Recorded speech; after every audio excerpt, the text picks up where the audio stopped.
esmu piedalījies aptuveni 80 arhitektūras konkursu izstrādē, taču tāls radošā sēta ir viens no nedaudziem objektiem, kas tiek secīgi arī realizēti. Dziļākā pievienotā vērtība šim kompleksam ir šī kompleksa saturs.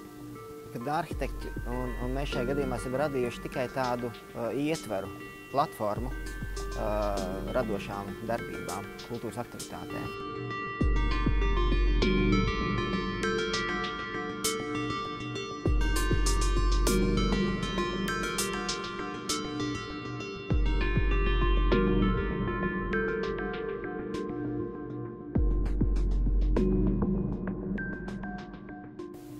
Viens no uzdevumiem, strādājot pie tāls radošās sētas, bija atrast harmoniskas attiecības šī kompleksa 4 ēkām, no kurām 2 ir jaunbūves un 2 ir vēsturisko substanci, kā arī atrisināt definēto funkciju.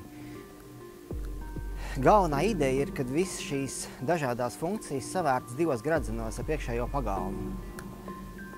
Attiecības starp iekštāpu un ārtāpu publiskajos objektos dažkārt netiek samērogoti.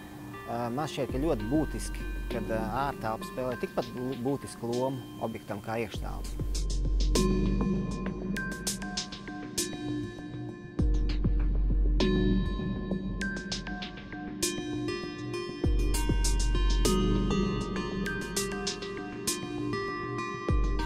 Mūsdienas paver iespēju brīnišķīgai kompozīcijai, kad ir vēsturiskais un jaunā kompozīcijas apvienojums. Turklāt manā praksē tie ir vislabākie piemēri. Liels gandarījums bija valsts svētkos, kad uz šī objekta atklāšanu bija atnākuši talsinieki. Un es dzirdēju, kā daudz teica, te ir foršāk kā Ventspilī.